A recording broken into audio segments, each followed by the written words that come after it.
इस panel discussion में हमारे पहले पैनलिस्ट आदरणीय संतोष दीदी जी, मैं दीदी जी से पहला प्रश्न पूछना चाहूंगी। दीदी जी, सबसे पहले मैं चाहूंगी कि आप महाराष्ट्र और आंध्र प्रदेश ये दो बड़े जोन का संचालन कर रही हैं और यहां भी हम देख रहे हैं कि महाराष्ट्र जोन की सेवा का टर्न चल रहा है। इतनी बेहद की सेवाएं करते हुए आप सदैव लाइट रहते हैं, तो हम जानना चाहते हैं कि आप लाइट कैसे अपने आप को रख पाते हैं। दीदी जी, हम आपसे जानना चाहेंगे।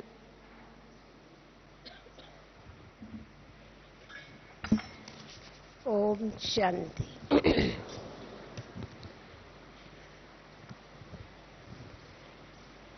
बाबा ने हम बच्चों को कर्मयोगी बनाया है। कर्म भी करो और साथ साथ में योग भी करो, क्योंकि जितना हम बाबा को याद करते हैं उतना उतना हम बच्चों के कर्मों में कुशलता आती जाती है। और हम जो भी सेवाएं करते हैं, ये सिर्फ सेवा नहीं है परंतु ईश्वरीय सेवा है। सवेरे भी जानकी दादी हम सबको याद दिला रही थी कि ये सिर्फ सेवा नहीं करते, हम लोग ईश्वरीय सेवा करते हैं। तो ईश्वरीय सेवा कहने से ही करण करावनहार स्वामी सदैव याद रहता है। करने वाला बाबा है, हम बच्चों को सिर्फ निमित्त बनाता है। अपने को निमित्त समझने से स्वतः ही हमें हल्कापन आता है। और हमारे जीवन का ये विशेष शुरू से लेके लक्ष्य रहा कि हम बाबा के बने हैं, तो वो इसीलिए बने हैं कि हमें बाबा की जो आज्ञाएं हैं, जो शिक्षाएं हैं, उन शिक्षाओं को अपने जीवन में धारण करते हुए और वापस जाने की पूरी पूरी तैयारी करनी है। तो इसीलिए सदैव ये भी याद रहता है कि हमें वापस जाना है, उसकी तैयारी करनी है। तो यहाँ आप लोग खुद भी समझ सकते हैं कि जब सेवाएं भी चलती है तो कोई बातें थोड़ी ऊपर नीचे भी होती है, कोई परीक्षाएं भी आती है, कोई समस्याएं भी आती है, परंतु हम कभी भी समस्या को या परीक्षा को परीक्षा या समस्या नहीं समझते, परंतु आगे बढ़ने का साधन समझते हैं, जिसके कारण उससे हमें बहुत कुछ सीखने को मिलता है, बहुत शक्तियां मिलती हैं और हम दिन प्रतिदिन अनुभवी होते हुए बाबा जैसा कहते कि बच्चे तुम्हें विघ्न विनाशक बनना है, उस लक्ष्य को सामने रखते हुए हम इन सब बातों से सहज ही पार हो जाते हैं। और जो बात जिस समय पर होती है उसी समय उस बात को सामने रखते हुए, उसका हल करते हुए उस बात को वहीं फिनिश कर देते हैं और फिर अपनी जो निरसंकल्प अवस्था है, ईश्वरीय याद है, उसमें लग जाते हैं। इसीलिए स्व उन्नति और सेवा, इसका बैलेंस रखने के कारण कभी भी हमें बोझ नहीं लगता, क्योंकि हमने मम्मा को देखा, साकार बाबा को देखा, दादी प्रकाशमणि को देखा, ब्रिजेंद्रा दादी को देखा, जानकी दादी को देखा। ये लोग कैसे सर्व सेवाएं करते हुए भी उससे न्यारे रहते हैं। तो देख करके बाबा इसीलिए कहता है कि बच्चे सी मदर और फादर और जो अनन्य ब्रदर और सिस्टर्स है पुरुषार्थ में, उनको देखते हुए फॉलो करते चलो। तो हमारे आदर्श ही इतने ऊंचे हैं जिनको देख करके हम स्वतः ही एकदम हल्के हो जाते हैं। तो इसीलिए कभी भी हम ऐसा नहीं समझते कि ये हम कर रहे हैं, कराने वाला करा रहा है। और कोई भी छोटी मोटी बात होती है तो दादियों से भी उसका हल ले करके उस बात को वहीं फिनिश करके सहज ही आगे बढ़ते जाते हैं। इसीलिए जब जैसी स्थिति में ईश्वरीय याद में रहना चाहे रह सकते हैं और अनेक योग की अनुभूतियां कर सकते हैं, जिससे जीवन में बड़ा हल्कापन रहता है। ओम शांति।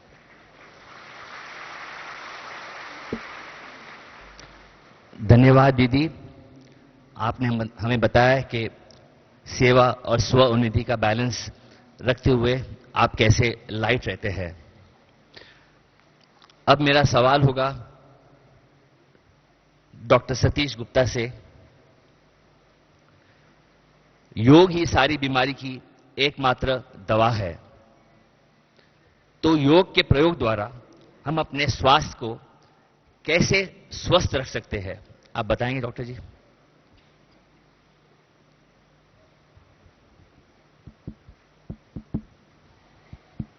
ओम शांति। जैसा कि आप सभी जानते हैं कि आज सारे विश्व में बीमारियां कम हो गई कि बढ़ गई हैं? सभी बीमारियां बढ़ रही हैं, है ना। ब्लड प्रेशर देखो तो, डायबिटीज देखो तो, हाई ब्लड और हार्ट की बीमारी, हेडेक, एसिडिटी की बीमारी, कमर की दर्द, घुटनों का दर्द, हर बीमारी बढ़ रही है। कैंसर देखो, थायराइड की बीमारी देखो, सब बीमारियां बढ़ रही हैं। कारण क्या है? क्या कारण है? तनाव।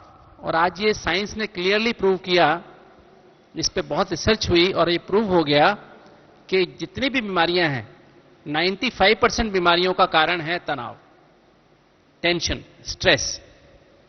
आज ही सुबह की मैं आपको एक घटना बताता हूं। सुबह सुबह आज सुबह 5:45 बजे मुझे फोन आया कि एक यूएसए में एक डॉक्टर हैं, बड़े डॉक्टर हैं, उनको हार्ट की बीमारी है, तो बहुत घबरा रहे हैं। उनकी वाइफ को भी हार्ट की बीमारी है, उनको भी हार्ट की बीमारी है, वो बहुत घबरा रहे हैं, तो आप उनसे जरा एक बार फोन पे बात करें। तो मैंने उनसे फोन पे बात की। वो सर्जन हैं, बड़े सर्जन हैं और प्रोफेसर हैं किसी मेडिकल कॉलेज में, मेडिकल स्कूल में वहां पर। तो उनका बाईपास हुआ था 99 में, उसके बाद भी तकलीफ रही, फिर उनको बाद में दोबारा एंजियोप्लास्टी करानी पड़ी और अभी भी तकलीफ थी। तो उनसे पहले बात हुई तो मैंने कहा डॉक्टर साहब अब क्या प्रॉब्लम है? तो उन्होंने बताया कि ऐसे मैंने बाईपास करा लिया, फिर एंजियोप्लास्टी भी करा ली, पर अभी भी तकलीफ रहती है। तो अच्छा, मैंने कहा फिर अभी क्या बात है, क्या करना? कहते मेरे को टेंशन कम, मेरे को तो ज्यादा प्रॉब्लम नहीं अभी, मेरे को मैं फिर भी कंट्रोल कर सकता हूं, क्योंकि मेरी वाइफ भी डॉक्टर है, उनको डायबिटीज भी है और उनको हार्ट की बीमारी भी है। उन्होंने अभी एंजियोग्राफी कराई थी, तो एंजियोग्राफी करने के बाद एंजियोप्लास्टी भी हो गई, किंतु उनकी आर्टरीज बहुत नैरो हैं, बहुत सिकुड़ गई हैं और अभी जरा भी नहीं चल पाती हैं। थोड़ा भी चलती हैं तो छाती में दर्द हो जाता है, घबराहट होती है और बहुत डरती हैं, हर समय डरती हैं। फ्राइडे को उनकी एंजियोग्राफी होने वाली है, बहुत डर रही हैं। तो मैंने कहा अपनी पत्नी से बात कराई है मेरी, तो उन्होंने मुझसे बात कराई। तो मैंने कहा आपको क्या प्रॉब्लम है, आपको ऐसा क्यों हो रहा है? तो उन्होंने बताया कि मेरी जो नेचर है ना, वो हमेशा सेंसिटिव नेचर है। सेंसिटिव समझते? थोड़ी सी बात होने पर भी बहुत फील करना, सोच चलना शुरू हो जाना। और हर चीज में मैं परफेक्शनिस्ट हूं, मतलब हर चीज मुझे एक्यूरेट चाहिए, हर चीज में एक्यूरेसी चाहिए, समय पर एक्यूरेसी चाहिए, हर चीज टाइम पे होनी चाहिए, जैसे मैं कहती हूं ऐसा होना चाहिए। नहीं होते तो मुझे गुस्सा आ जाता है, और गुस्सा भी मैं कई बार बाहर करती हूं, कई बार अंदर अंदर दबा लेती हूं। और सबको मैं कोशिश करती हूं सब खुश रहे मेरे से। तो मैंने कहा कि आपको, अगर आप किसी को खुश कैसे रखेंगे सबको? तो कहती सबको, मैंने कहा सबको क्या चाहिए? कहती सबको शांति चाहिए मेरे से, प्यार चाहिए, सबको खुशी चाहिए। तो मैंने कहा शांति, प्यार और खुशी आपके अमेरिका में मिलती है, सुपरमार्केट में मिलती है कि नहीं मिलती है? तो कहती सुपरमार्केट में तो शांति, प्यार, खुशी कहां मिलेगी? तो मैंने कहा फिर कहां से मिलेगी? कहती वो तो भगवान ही दे सकता है। तो मैंने कहा भगवान से कैसे लेंगी आप?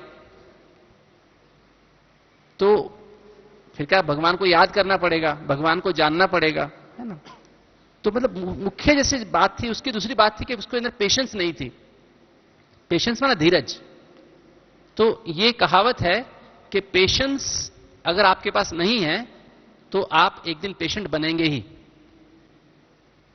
अगर आपके पास पेशेंस नहीं है, धीरज नहीं है, तो क्या बन जाएंगे आप? पेशेंट बन जाएंगे, है ना। दूसरा उसने कहा मुझे डर बहुत लगता है, मेरी एंजियोग्राफी होने वाली है तो मुझे बहुत डर लगता है, शायद डॉक्टर मेरी दोबारा एंजियोप्लास्टी करेंगे या फिर बाईपास करने को बोलेंगे, तो मुझे बहुत डर लग रहा है। तो आप समझ सकते हैं जो इसी इंसिडेंस में सारी बातें आ जाती हैं। तो आज जो बीमारियां हैं वो मुख्य कारण उनका ये है जल्दी करना, हर बात में जल्दीबाजी, चिंता करना, गुस्सा करना। जैसे आपने आज मुरली सुनी ना, गुस्से के बारे में सुना ना, ये रिसर्च में पता लगा है कि अगर आप एक बार गुस्सा करते हैं 3 दिन तक 72 घंटे तक आपका दिमाग ठीक काम नहीं करता है। 3 दिन तक आपका हार्ट ठीक से पंप नहीं कर सकता खून, 3 दिन तक आपका खाना हाजमा ठीक नहीं होता है, और 3 दिन तक आपकी किडनी जो टॉक्सिन्स को बाहर निकालती है वो ठीक से बाहर निकाल नहीं सकती है। तो आपकी बॉडी पर 3 दिन तक कितना असर रहता है? मतलब एक बार गुस्सा करने के बाद 3 दिन के बाद कम से कम गुस्सा करना चाहिए, है ना? ऐसा कोई है जो ऐसा करता है? उदास होना और थोड़ी थोड़ी बात को फील कर लेना, ये जो मुख्य 5 कारण हैं, और इन सबका कारण जो है आप समझ सकते हैं क्या है? ईगो, बॉडी कॉन्शियसनेस, देह अभिमान। तो इसके लिए अगर हम सही मायने में, मैंने उससे फिर थोड़ी बात की, उस बहन से बात की, समझाया उनको, तो थोड़ी बातें कहा कि तो पेशेंस रखनी है आपको। पेशेंस कैसे आएगी?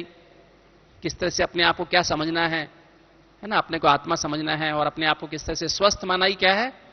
पहली तो बात मैंने उसको कही कि हेल्दी शब्द 2 शब्दों से बना है, हील प्लस डाई, मतलब हील डाई सेल्फ, मतलब हील योर सेल्फ, अर्थात keep on healing your self, अर्थात मैं अपनी हेल्थ के लिए खुद जिम्मेवार हूं, मुझे खुद को खुद ठीक करना है। अब मैं कैसे ठीक करूं अपने आप को? कैसे ठीक करूं? उसके लिए मुझे जानना है कि मैं कौन हूं। हेल्दी माना स्वस्थ, स्व माना सोल, स्था माना कॉन्शियस। तो हेल्दी माना सोल कॉन्शियस, हेल्दी माना, सभी बोले, हेल्दी माना सोल कॉन्शियस, और एवर हेल्दी माना ऑलवेज सोल कॉन्शियस। तो उसको यही बात बहुत अच्छी लगी, कहती डॉक्टर साहब बस ये बात समझ में आ गई अभी मैं। और फिर इसके लिए उसको कैसे वो सोल कॉन्शियस रहे, उसके लिए राजयोग सीखे। तो उसने कहा मैं अभी सेंटर पे जाती हूं और जाकर के सीखूंगी, और राजयोग सीख के और फिर अपने आप को इससे ठीक करूंगी। तो राजयोग जो है, ये अमेरिका के एक डॉक्टर की बात बता रहा हूं, ठीक है? भारत वाले तो बहुत जल्दी सीखना चाहते हैं, कि तो एक अमेरिका की पढ़ी लिखी डॉक्टर, उसका हस्बैंड बहुत बड़ा डॉक्टर, तो उसके अंदर मतलब इतनी बात में समझने से उसका डर खत्म हो गया। कहती मैं कॉन्फिडेंस के साथ फ्राइडे को एंजियोग्राफी कराऊंगी और फिर आपके पास भेजूंगी, और अपनी एंजियोप्लास्टी बाईपास नहीं कराऊंगी, और मुझे अभी अच्छा लग रहा है। मतलब विद इन 2-3 मिनट्स, जैसे मैंने 5 मिनट बात की होगी मुश्किल से, 5 मिनट में ही उसका ये योग का प्रयोग। उसने कहा अच्छा मेरे लिए भी मेडिटेशन करना। मैंने कहा मैं भी करूंगा, और आप आज से शुरू कर दो राजयोग करना। तो उसने कहा मैं आज से ही राजयोग करना शुरू करूंगी। तो आप समझ सकते हैं कि आत्मा ही मैं लास्ट में एक बात बता दूं कि आत्मा ही शरीर को चला रही है। ये 7 गुण, 7 एनर्जी शरीर को चलाती हैं। अगर आत्मा ना रहे तो क्या होगा? शरीर चलेगा? नहीं चल सकता। 1 मिनट 1 सेकंड में नहीं चल नहीं सकता है। तो ये 7 गुणों से की कमी से ही बॉडी में बीमारी होती है। हार्ट में अगर प्यार कम जाए तो हार्ट की बीमारी हो जाती है। अगर लंग्स में शांति कम जाए तो दमे की बीमारी हो जाती है। अगर ब्रेन में ईगो ज्यादा हो जाए तो हेडेक होने लगती है, ठीक है? अगर पेट में खुशी कम हो जाए तो बदहजमी होने लगती है, एसिड बनने लगता है। बदहजमी, पेट में बदहजमी, कब्जी हो जाएगी, या पेट में गैस बननी शुरू हो जाएगी, है ना? अगर आपके आनंद कम हो जाए तो आपके हार्मोन्स खराब हो जाएंगे, है ना? आपके हार्मोन्स, यहां पिट्यूटरी के हार्मोन्स, थायराइड के हार्मोन्स, इंसुलिन निकलती है वो कम हो जाएगी, और दूसरे हार्मोन्स की बीमारी शुरू हो जाएंगे। अगर आपके अंदर शक्तियां नहीं है, सहन शक्ति नहीं है, सामना करने की शक्ति नहीं है, समाने की शक्ति नहीं है, तो आपको हड्डियों में दर्द होना शुरू हो जाएगा, ठीक है? और अगर आपके अंदर 7 गुणों का ज्ञान है किंतु उसका एप्लीकेशन नहीं है, आपके अंदर प्रेम है किंतु खुशी नहीं है साथ साथ, तो इसका बैलेंस नहीं है, तो क्या होगा? आपके अंदर आपकी जो किडनीज में डैमेज होना शुरू हो जाएगा। तो इस तरह से 7 बॉडी के जो 8 अंग हैं वो 7 गुणों से चलते हैं। और 7 गुणों का सागर कौन है? कौन है? शिव बाबा, हमारा मीठा बाबा। तो अपने को आत्मा समझ के परमात्मा को याद करें और वो सातों एनर्जी अपने अंदर भर लें, और माध्यम यहां से वो एनर्जी बॉडी की सेल्स में जाए, उसका माध्यम है मन। मन माना स्मृति, वृत्ति, भावना और संकल्प, चार बातें। और मन को धोने का इलाज है मुरली। तो आत्मा में शक्ति कौन भरेगा? शिव बाबा की याद, और वो यहां से बॉडी की सेल्स तक जाए। वो कैसे जाएगी? मुरली के द्वारा। और फिजिकल बॉडी के लिए क्या चाहिए? सात्विक आहार, शुद्ध सात्विक आहार, शुद्ध सात्विक सैर, शुद्ध सात्विक नींद, और थोड़ी सी दवाइयां, वो भी डॉक्टर से करम भोग चुकतू करने के लिए। ठीक है? तो अगर तीनों का बैलेंस रहे, जैसे आज का आपने गीत सुना था, एक बाबा, एक मुरली, एक मधुबन, तो ये तीन चीज अगर बाबा याद रहे तो आत्मा में शक्ति आ गई, मुरली याद रहे तो मन स्वच्छ हो गया, और मधुबन में शुद्ध सात्विक आहार मिलता है, शुद्ध सात्विक सैर करने को मिलती है, शुद्ध सात्विक नींद मिलती है, और कभी डॉक्टर, कभी को तकलीफ हो तो एवर हेल्दी हॉस्पिटल्स आते हैं, है ना? तो यहां पर रह करके आप सदा खुश रह सकते हैं, सदा स्वस्थ रह सकते हैं। ओम शांति। यही योग का प्रयोग है। तो आज का गीत याद रखना, सखीरी मैंने पाए री तीन रतन, एक बाबा,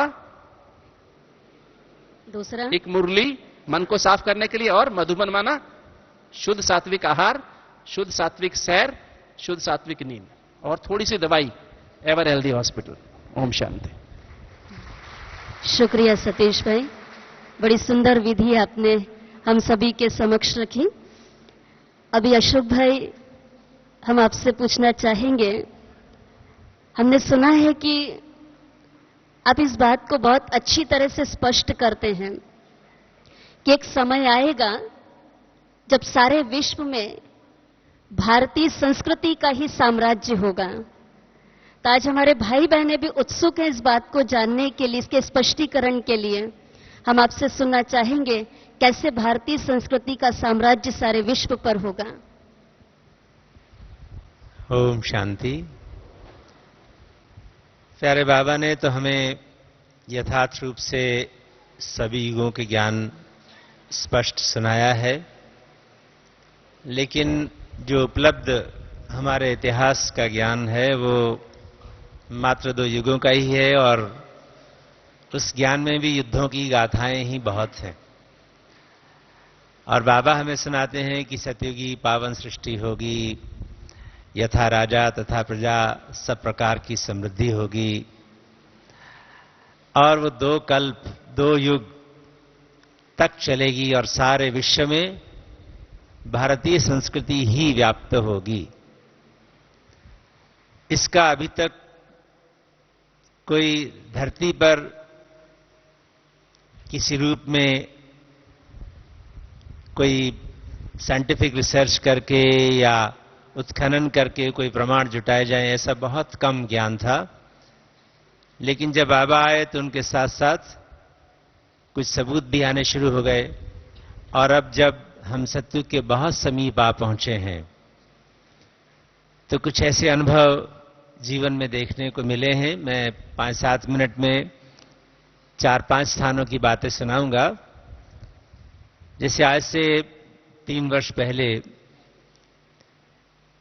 मैं भुज में था, और वहां एक धौलावीरा करके स्थान है, वहां का उत्खनन बहुत प्रसिद्ध है। वहां जाके देखा तो सचमुच जमीन के लेवल पर ही एक टीला सा था, और उसको उन्होंने खोद करके उसके नीचे पूरा एक बहुत सुंदर समृद्ध तरीके से बसा हुआ शहर निकाला, और वैज्ञानिकों ने ये सिद्ध किया कि यहां बहुत सुंदर शहर था कभी, और ये कम से कम 3-3.5 हजार साल पुराना स्थान है। यहाँ के राजा रानियों के पास, प्रजा के पास कैसे कैसे रहने के स्थान थे, कैसे गहने थे, और वो सब वहां पर एक म्यूजियम के रूप में सजा हुआ दिखाते हैं। उसके बाद एक बार कारगिल के स्थान के बारे में आपने सुना होगा, जहां युद्ध हुआ था 1999 में। वहां सिक्योरिटी विंग के प्रोग्राम के लिए जाना हुआ, तो वहां के एक आर्मी ऑफिसर ने कहा कि मैं आपको यहां एक बहुत सुंदर गांव दिखाना चाहता हूं, जिसको ओरिजिनल आर्यन सभ्यता का गांव माना जाता है। तो वो जैसे ही वहां लेकर गया तो मैं देखकर थोड़ा हैरान हुआ कि जो सारा लेह लद्दाख का इलाका है, वहां के लोगों की जैसी वेशभूषा है, जैसा उनका नैन चैन है, उससे विपरीत उस गांव के लोग जो हैं उनके नैन चैन भी बहुत सुंदर, चेहरा भी बहुत सुंदर था as compare to other people, और वो अलग ही दिखाई देते थे। तो मैं एक बच्चे के पास खड़ा हुआ था तो वो अचानक मेरे को पूछता कि सर, क्या आप देवी देवताओं में विश्वास रखते हैं? एक 12वीं क्लास का बच्चा एक ब्रह्मा कुमार से पूछ रहा है, और एक ऐसे रेयर स्थान पर जहां कोई आपको संस्कृति वैसे तो दिखाई देती नहीं। तो मैंने कहा, आप देवी देवताओं में विश्वास करते हो बेटा? तो कहता, मैं तो करूंगा ही ना। तो मैंने कहा, तुम कैसे करते हो? कि मैं तो देवी देवताओं की संतान हूं। तो मैंने उससे पूछा, तुम्हें कैसे मालूम है कि तुम देवी देवताओं की संतान हो? कि मुझे मेरे पिताजी ने बताया, कि उनको उनके पिताजी ने बताया, उसको उसके पिताजी ने बताया। यानी पुष्ट दर पुष्ट उस गांव में आज भी इस बात का स्पष्ट दिलों में लोगों की विद्यमानता है कि हम देवी देवताओं की संतान है ओरिजिनल। धरती पर एक अज्ञानी परिवार बता रहे हैं, ज्ञानियों को तो पता ही है, लेकिन ऐसी अज्ञानियों की भी यादगार ओरिजिनल आर्यन विलेज इसलिए उसे कहते हैं कि पहले बाबा भी कहते हैं जो देवी देवता थे ओरिजिनल आर्य थे वो। वहां से थोड़ा मुझे अच्छा लगा कि कम से कम कुछ जमीन पर इंसानों ने भी इस बात को स्वीकार करना शुरू किया। वो तो जमीन पर सिर्फ खुदाई हुई थी। उसके बाद कोलंबिया जाने का 2 वर्ष पहले अवसर मिला मुझे, और कोलंबिया बिल्कुल समझे यहां से पाताल लोक में जैसे कहें, यहां से नीचे पाताल लोक में कोलंबिया माना जाएगा, और बहुत दूरस्थ देश है। वहां भी जब पहुंचे और 2 दिन के लिए सिर्फ गया था, म्यूजियम देखने के लिए गए, तो वहां एग्जैक्टली वैसा ही उत्खनन जैसा कि भुज में देखने को मिला। यहां ऐसा बहुत सुंदर शहर होता था, हमारे देश की संस्कृति गोल्डन एज संस्कृति थी, वैसे ही गहने, वैसे ही ताज, हर चीज फिजिकल रूप में वहां भी देखने को मिले। तो मन में एक बहुत खुशी होनी शुरू हुई कि देखो भारतीय संस्कृति जहां भारत में 2 स्थान देखे, तो आज कोलंबिया साउथ अमेरिका में भी देखने को मिल रहा है। ऐसा मैक्सिको में भी मानते हैं। और पिछले महीने रशिया में था मैं, तो रशिया में एक प्रोग्राम दे रहे थे, तो एक माता ने वहां के बारे में ऐसे ही बताना शुरू किया कि यहां पर भी एक जगह उत्खनन हुआ है, और ऐसी मान्यता है कि भारत से आ रहे यहां 3-3.5 हजार वर्ष पहले भारत के लोग, देवी देवता लोग यहां आए थे। अगले दिन मॉस्को में एक हॉल ऑफ जर्नलिस्ट है। जर्नलिस्ट हॉल में नेचुरली सिर्फ जर्नलिस्ट ही आते हैं, और वहां के जर्नलिस्ट काफी अच्छे ओहदे वाले वहां जर्नलिज्म का कार्य करते हैं। बड़े बड़े साइंटिस्ट भी हैं, बड़े इंडस्ट्रियलिस्ट भी हैं, लेकिन जर्नलिज्म का उनको शौक है। तो मैंने नॉर्मल एड्रेस करते समय जैसे कहा जाता है कि आपके लिए हम भारतवर्ष से अपने ईश्वरीय विश्वविद्यालय की मुख्य प्रशासिका दादी जानकी जी की शुभकामनाएं लाए हैं, और मुझे बड़ी खुशी है कि हमारा आपका संबंध 3000 साल से अधिक पुराना है। तो जैसे मैंने बोला उसको, तो वहां एक साइंटिस्ट बैठा था, जर्नलिस्ट, वो खड़ा हो गया। कहते हैं, एक्सक्यूज मी, मुझे ये बताइए कि आपने कहा कि हमारा आपका संबंध 3000 साल से भी अधिक पुराना है, आप ट्रांस में जाके देख कर आए थे या आपको कोई स्वप्न आया था? आप किस आधार से ऐसा बोल गए, या कोई साइंटिफिक बैकग्राउंड आपके पास है? तो उस समय मैंने तुरंत यही कहना हुआ कि कल ही मुझे यहां की एक बहन ने एक प्रेजेंटेशन सी दिखाई थी, और उसने कहा था कि यहां 3-3.5 हजार साल पहले देवी देवताओं की, आर्यों की संस्कृति थी। तो कहता, अच्छा, तो आप साइंस के बारे में भी कुछ जानते हैं और आपको मेरे देश के बारे में थोड़ा पता है। फिर उसने कहा, मैं और आगे आपको बताना चाहता हूं कि सचमुच हमने जो लेटेस्ट रिसर्चेस की हैं, और जो जमीन पर आर्कियोलॉजिकल डिपार्टमेंट की जो खुदाई की जाती है उसके आधार पर हमने ये पाया है कि 3,500 साल पहले भारतवर्ष से कुछ बहुत विद्वत जन, जो कि जिनमें दिव्य संस्कार थे, उनकी संस्कृति बहुत सुंदर थी, उनको नेचर से बहुत प्यार था, उनका जीवन बहुत शांति में, आनंदमय था, ऐसे लोग यहां पर आकर के बसे थे। और 1000-1500 साल तक किसी प्रकार की कोई यहां लड़ाई नहीं हुई। बहुत डेवलप्ड संस्कृति थी, यहां सिटी कल्चर था, जबकि आमतौर पर लोग ये समझते थे कि रशिया में ट्राइबल कल्चर रहा है। और फिर आज से 2500 साल पहले उनमें से कुछ लोग ईरान गए, इराक गए, कुछ लोग अलास्का, अमेरिका की तरफ गए, और कुछ लोग भारत की तरफ वापस लौटे, जिनको हम स्लोवेकियन आर्यंस कहते हैं। इतिहास में भी एक प्रश्न रहता है कि क्या आर्य भारत से बाहर गए थे या मध्य पूर्व एशिया से भारत में आए थे। तो ये पिछले मास का जो मेरा उस जर्नलिस्ट के साथ विचारों का आदान प्रदान था वो बहुत ही कन्विंसिंग लगा मुझे और बहुत अच्छा लगा कि देखो बाबा हमें सत्य की संस्कृति की ओर ले जा रहा है। और जाने से पहले जैसे होनहार बिरवान के हो चीकने पात कहा जाता है, तो उसकी बहुत डायरेक्ट इंडिकेशंस भारत में भी ऐसे मानव हैं जो इस बात को अपने पुष्ट दर पुष्ट विश्वास के साथ मानते हैं कि हम लोग देवी देवताओं की संतान हैं। और वो बिल्कुल वैसे ही उनके नैन नक्श थे जो वहां पर जो एरिया यूरोप में है उनके नैन नक्श और भारत के आर्यन विलेज के नैन नक्श बिल्कुल एक जैसे थे। अब शक्ल भी एक जैसी और उनके मन में संस्कार भी एक जैसे। और वैज्ञानिक आधार से जब ये सिद्ध होता है कि सचमुच सारे विश्व में भारत की दैवी संस्कृति का प्रचार प्रसार था, वहां बहुत सुंदर चित्र बने हुए हैं। ऐसे बहुत सारे साइंस सीन्स हैं जो आज रशिया में नहीं है, लेकिन भारत में उस समय वो कल्चर की चीजें थीं। जैसे एलिफेंट्स ही हैं, आज रशिया में आपको कहीं को हाथी नहीं मिलता है, लेकिन उस समय वहां बहुत सारे हाथी भी थे।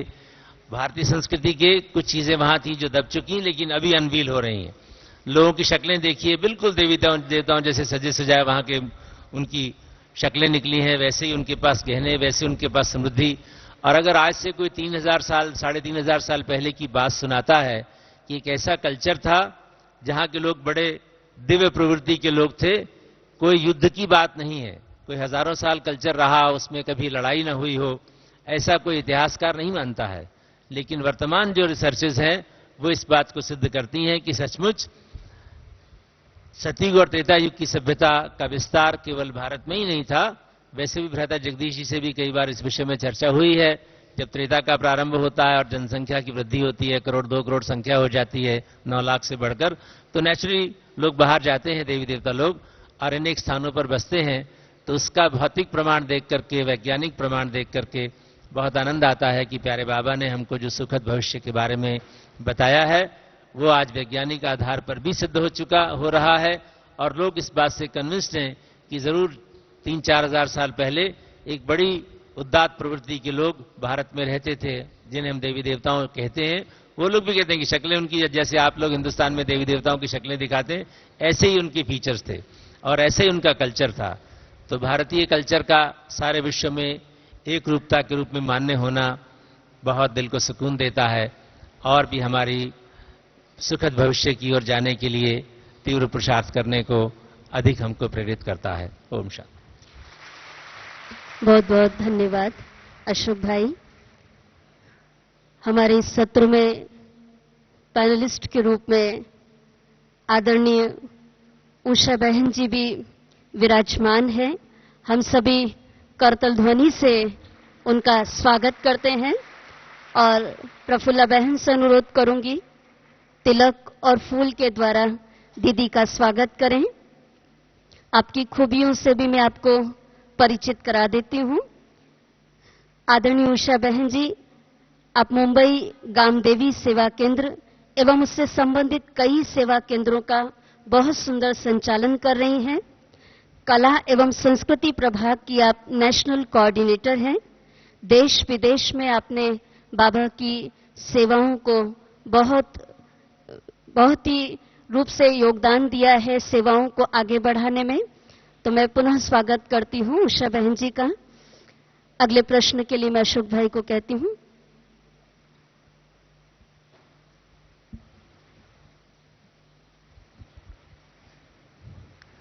धन्यवाद अशोक भाई, आपने हमें भारतीय संस्कृति के बारे में बताया। मेरा अगला सवाल है दिव्या बहन जी से। बहन जी, कई जवाबदारियां संभालते हुए भी आप सदैव निश्चिंत रहते हैं, इसका रहस्य क्या है? यह आज हम आपसे जानना चाहेंगे बहन जी।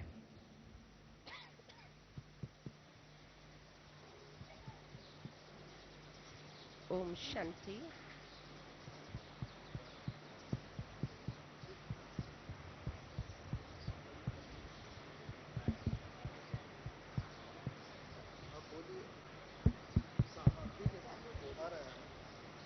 ओम शांति। मैंने प्रश्न किया है कि निश्चिंत स्थिति कैसे हो। बाबा ने भी एक अव्यक्त मुरली में निश्चिंत स्थिति के बारे में कहा है और उस पर चिंतन भी किया और प्रैक्टिस भी की, तो कुछ बातें सामने आई कि जितना बाबा में हमें निश्चय, उतनी निश्चिंत स्थिति। जहां शक होता है, वहम कहो, डाउट जीवन में किसी भी क्षेत्र में हो, तो आत्मा निश्चिंत नहीं रह सकती है। चाहे एक व्यक्ति हो, उन पर भी हम निश्चय रखें तो निश्चिंत, परमात्मा पर भी हमारा निश्चय हमें निश्चिंत करता है। दूसरी बात, नेचर सरल रखने से निश्चिंतता रहती है। जिनके नेचर में सरलता नहीं, छल हो, कपट हो, आगे पीछे करना, सच झूठ करना, ये जो चीजें हैं वो ज्यादा हमें चिंतित करती हैं।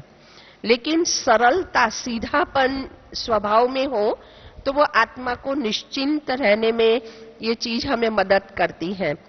तीसरी बात है, निश्चिंत रहने के लिए निस्वार्थ भाव से कार्य करें।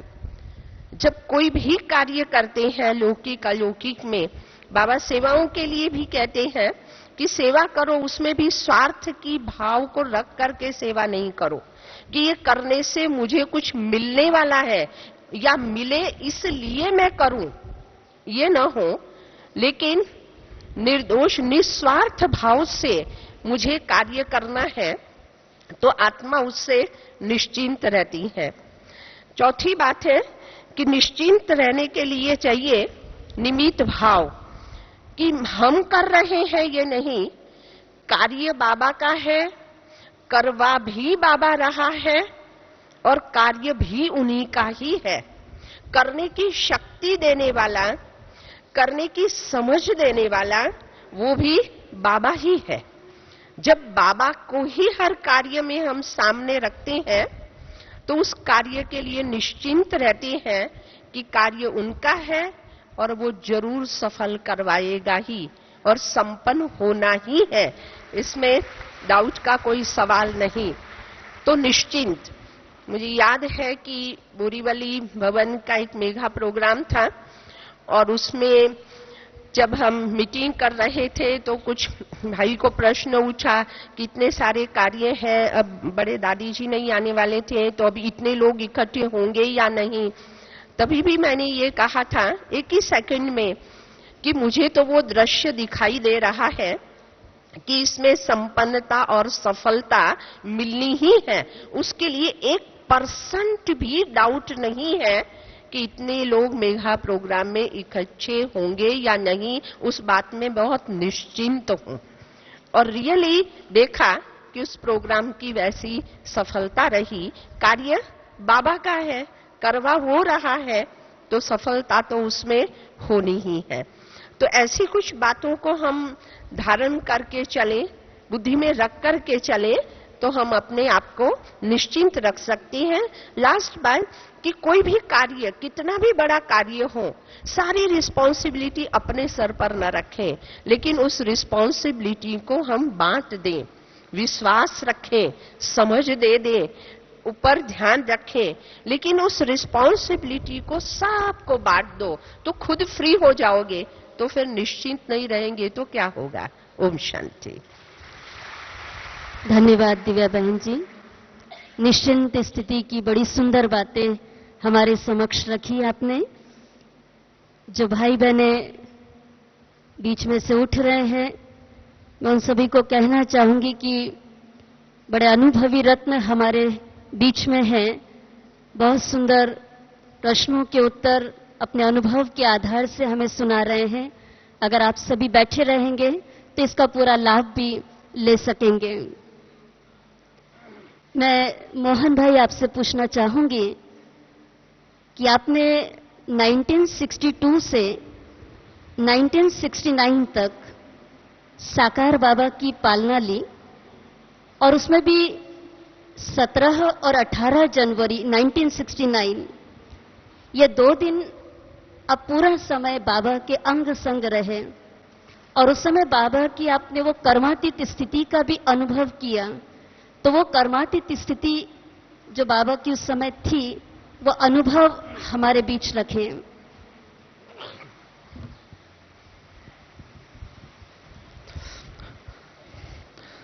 ओम शांति।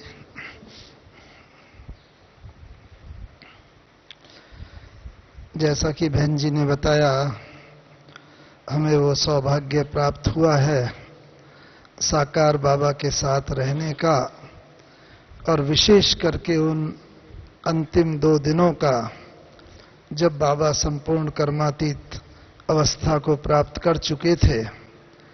और यह हमारा सौभाग्य ही था कि हम उन 2 दिनों में मधुबन में थे। कर्मातीत अवस्था तो हम सबको पानी ही है, इसमें कोई शक नहीं। इसलिए बाबा की जो हमने अपनी आंखों से कर्मातीत अवस्था के कुछ लक्षण देखे, वह मैं बताना चाहूंगा।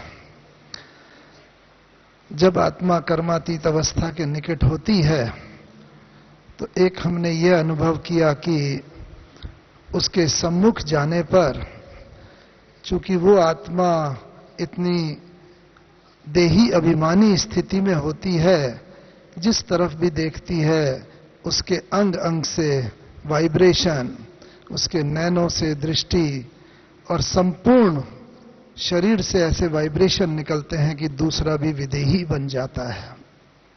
तो वैसे तो साकार बाबा के सम्मुख यह सदैव ही अनुभव होता था, लेकिन उन 2 दिनों में हमने यह अनुभव किया कि बस जब भी बाबा के सम्मुख जाते थे, एकदम देह से परे हो जाते थे, एकदम विदेही हो जाते थे। और जब वैसे भी बाबा से जब कोई मिलता था, बस बाबा ऐसे बाहें पसार देते थे, आओ बच्चे, और बस बाबा की बाहों में जब चले जाते थे बच्चे, तो बस सारा संसार जैसे भूल जाता था।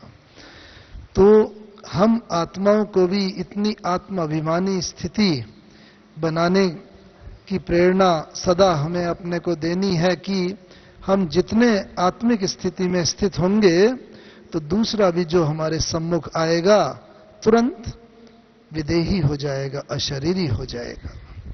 दूसरी बात, कई प्रश्न हमारे मन में उत्पन्न होते थे, क्योंकि विज्ञान इंजीनियरिंग के छात्र रहे हैं। बाबा से ये पूछेंगे, ये पूछेंगे। बाबा पहले हमेशा बहुत डिटेल में जाके उत्तर भी दिया करते थे, लेकिन अंतिम समय में हमने देखा थोड़ा सा भी बयान करते थे, बस हाँ बच्चे, बाबा समझ गया। इतना बाबा ने समेटा हुआ था चारों तरफ से बुद्धि को कि थोड़ा भी कुछ वर्णन होता था, बस बाबा समझ जाता था और समझ करके बाबा गाइडेंस देता था। मुख्य बात तीसरी एक ये देखी कि बाबा के सम्मुख जब प्रश्न के लिए जाते थे, तो बाबा के सम्मुख गए, बाबा थोड़ा दृष्टि दी, और दृष्टि देते ही बाबा जैसे मन के भाव को जान जाता था, और मन में जो भी प्रश्न है बाबा कहता था, अच्छा बच्चे ये पूछने आए हो, अच्छा ऐसा कर लो, ऐसा हो जाएगा। 1 बार हुआ, 2 बार, 3 बार, 4 बार, अनेक बार जब ऐसा हुआ, बड़ा आश्चर्य लगता था, ऐसा कैसे होता है। बाबा तुरंत ही मन की बात को परख करके तुरंत उत्तर दे देता है।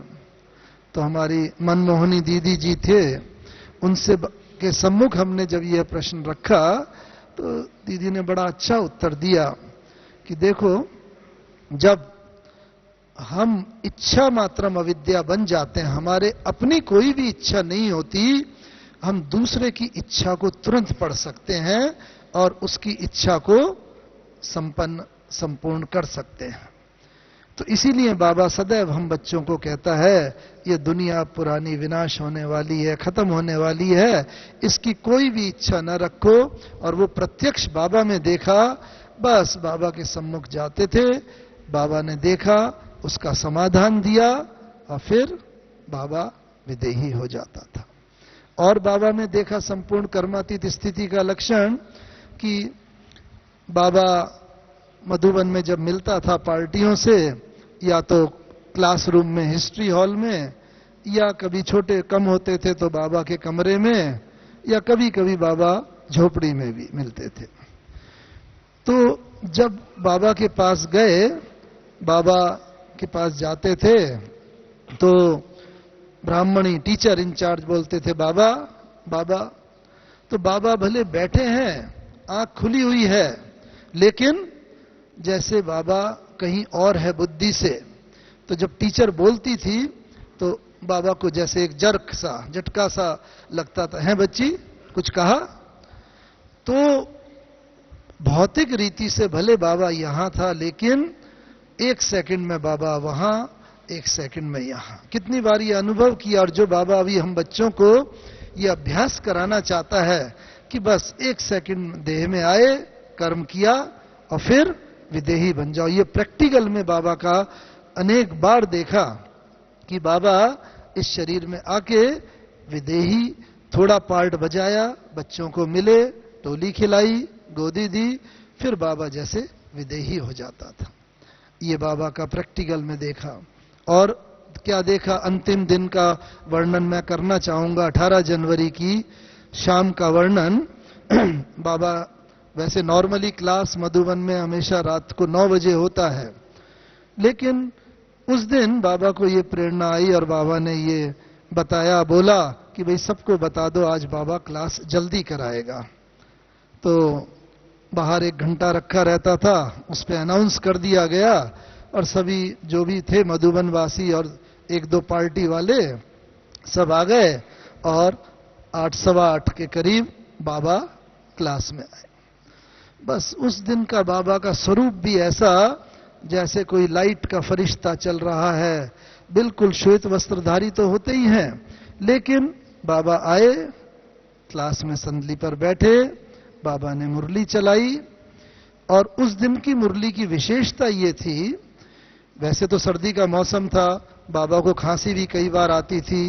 बाबा कहते थे, देखो ये खांसी क्या है, ये मेरी सखी है, हंसी में। उस दिन एक बार भी बाबा को खांसी नहीं आई।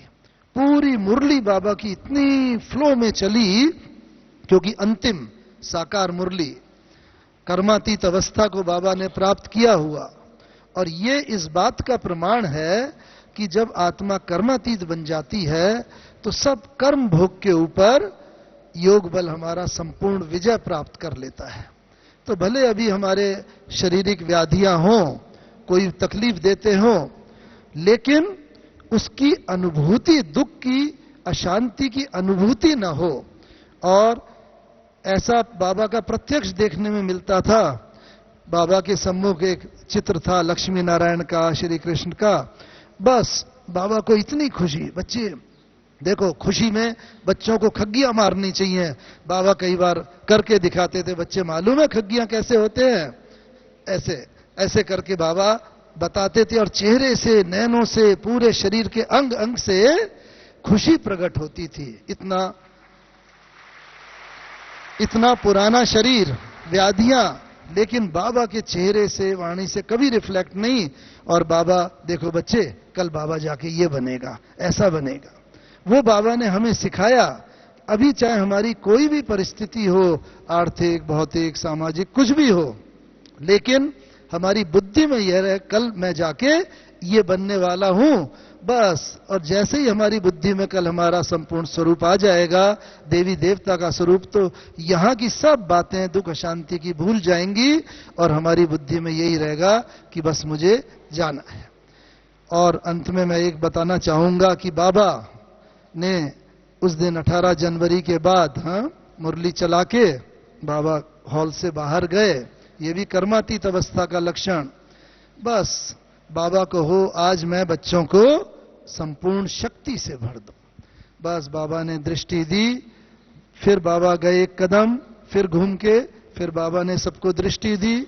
फिर हॉल के बाहर दरवाजे तक जाते जाते जैसे बाबा 3-4 बार रुके और बाबा को ये हो, बस आज ये मेरा अंतिम साकार मिलन है, आज मैं बच्चों को शक्ति से जैसे भर दूं। तो ये बुद्धि में होते भी बाबा का चेहरा इतना निश्चिंत, जो अभी आप लोगों ने, हमारी बड़ी बहनों ने भी बताया, सब जानते हुए भी कि ये अंतिम साकार मिला, मैंने बिल्कुल बाबा निश्चिंत हो करके गए और कमरे में जाकर के बाबा ने किस प्रकार से, हम सब ने सुना है, बाबा ने दादी का हाथ में हाथ और ये शरीर, सारी जिम्मेवारियां देते हुए शरीर छोड़ा। लेकिन मुख्य बात एक ये कि 18 जनवरी को बाबा ने शरीर छोड़ा और 21 जनवरी को बाबा का संस्कार किया गया। कोई इंजेक्शन नहीं दिया गया, कोई दवाई शरीर में नहीं लगाई गई, लेकिन 21 जनवरी तक, लगभग 70 घंटे के बाद तक भी बाबा का शरीर वैसा चमकता रहा, कोई शरीर में अकड़न नहीं हुई। नहीं तो यूजुअली जब डेड बॉडी हो जाती है शरीर अकड़ जाता है, बिल्कुल फ्लेक्सिबल शरीर। और 21 तारीख को जब बाबा को स्नान वगैरह करा के अंतिम संस्कार किया गया, बस लगता था बाबा जैसे सो रहा है और अभी बाबा उठ के फिर बोलेगा, आओ बच्चे, मीठे बच्चे। तो ये है प्रकृति पर विजय का प्रतीक, 5 तत्वों को पावन बनाने का प्रतीक, जो बाबा हम बच्चों को सिखाते हैं। इन 5 तत्वों को भी आपको योगदान करके पावन बनाना है, तो अंत समय में ये आपका संपूर्ण सहयोग करेंगे। धन्यवाद। ओम शांति। शुक्रिया मोहन भाई जी, आपने हमें साकार बाबा के अनुभवों से लाभान्वित किया। आत्म प्रकाश भाई जी, आप ज्ञान अमृत एवं वर्ल्ड रिन्यूअल पत्रिका के संपादक हैं एवं ईश्वरीय साहित्य के प्रिंटिंग का बेहद का कार्य संभालते हैं। तो हम जानना चाहेंगे कि आपने सेवा की शुरुआत कैसे की और आपकी कौन सी धारणा के आधार से यह सेवा इतनी आगे बढ़ी।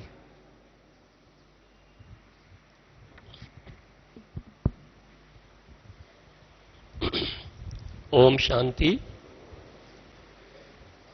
1957 यानी 1957 में हमें ये बाबा का परिचय मिला। पहले बचपन में बहुत भक्ति की थी, काफ़ी जो दैवी शास्त्र है, रामायण महाभारत सब पढ़ा हुआ था, सुना हुआ था। तो ये वंडरफुल जो ज्ञान मिला आत्मा का, परमपिता परमात्मा कौन, सृष्टि चक्र का, एकदम ज्ञान सुनते ही निश्चय हुआ ये ज्ञान कोई इंसान नहीं दे सकता है, स्वयं परमपिता परमात्मा का ही ज्ञान है। तो प्रथम बार हम बाबा से जब मिलने के लिए गए, हम इंजीनियरिंग कॉलेज में पढ़ते थे, फर्स्ट ईयर स्टूडेंट थे। बाबा ने पूछा, बाबा को देखते ही लग गया, बाबा मम्मा दोनों थे, कि वास्तव में हमारी ये लौकिक अलौकिक सभी ये माता पिता हैं। और उन्हें एक महावाक्य उच्चारण किए, बच्चे ये इंजीनियरिंग की पढ़ाई तुम्हारे काम आने वाली नहीं है। अब बताइए, अभी नया 5-7 दिन का हुआ था। क्योंकि आप देखिए बाबा कैसे बने, आप देखिए उनको 2 साक्षात्कार हुए थे, ये मुख्य, एक विनाश का और एक नई दुनिया की स्थापना का। तो हमेशा बाबा की वाणी से, बाबा की बात से, बाबा के देखने से यही निश्चय, यही सामने आता था कि ये पुरानी दुनिया जाने वाली है और नई दुनिया आने वाली है। मैं कलम लगा रहा हूं। यानी ये 2 बातें जो थी, इस बात से ही बाबा में बहुत बड़ा चेंज आया और बाबा बना। तो हमें भी बाबा ने कह दिया, बच्चे ये काम आने वाले नहीं है, तुम किसी और इस ईश्वरी कार्य में लग जाओ। मैं तो समझ गया ये बात। ये मुझे भी पहले लगता था विनाश है ही है, उस तभी से ज्ञान सुनते ही उसी समय से ये निश्चय किया, जब भगवान आया हुआ है, थिंक, उसका ये कार्य चल रहा है, तो हमें क्या करना चाहिए, व्हाट वी शुड डू।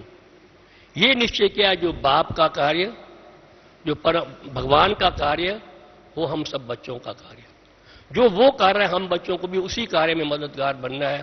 बड़ी खुशी की बात है, बहुत सौभाग्यशाली है कि भगवान ने अपना तो बना लिया, साथ साथ किसी कार्य में लगा दिया, अपना मददगार बना दिया। तब से 1957 से ये बहुत बड़ा अपने को मैं सौभाग्यशाली समझता हूँ।